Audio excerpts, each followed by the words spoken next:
Hey. Hey. You ready for our session? Or even a little visit? Sure, come on in. How are you? I'm fantastic.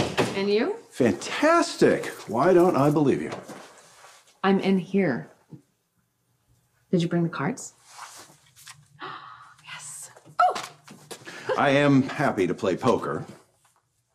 But since we're here, how about we use the time to explore where you're at right now?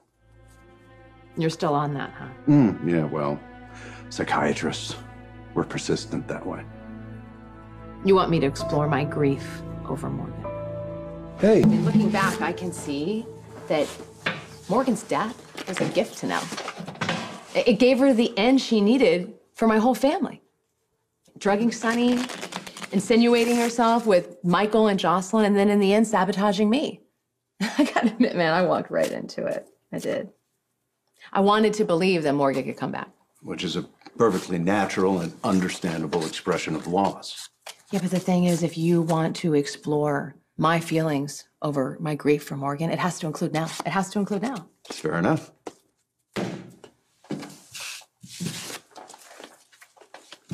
She came to see me yesterday.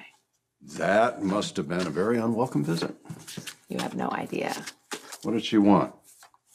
She wanted me to know that she had forgiven me. She managed to say that with a smile on her face. 3.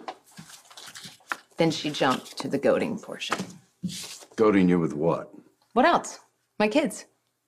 She told me the story how Jocelyn wanted Nelle to take her lingerie shopping. And you don't believe that? No, she just wanted to get me riled up like she always does.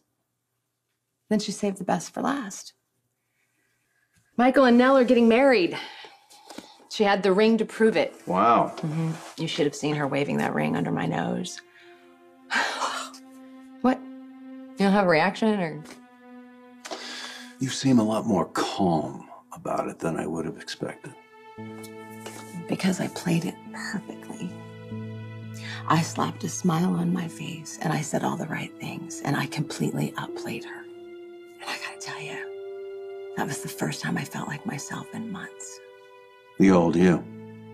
The real me. The real me. I finally turned it around.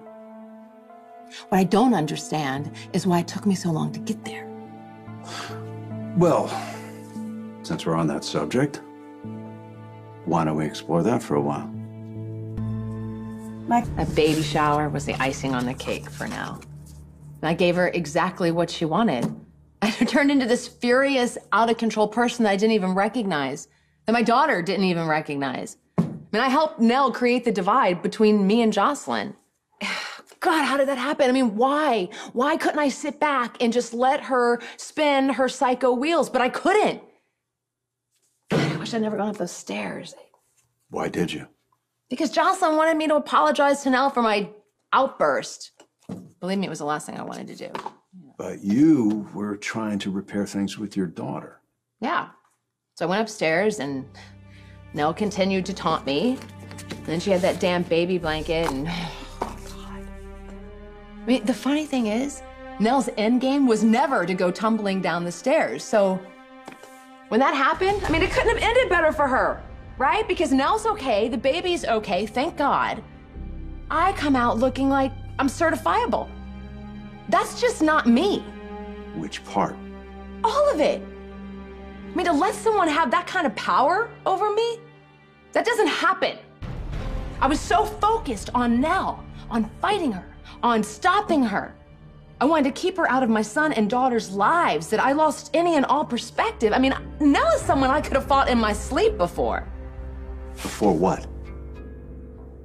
Carly, you were just telling me this was about protecting Michael and Jocelyn. The way I couldn't protect Morgan.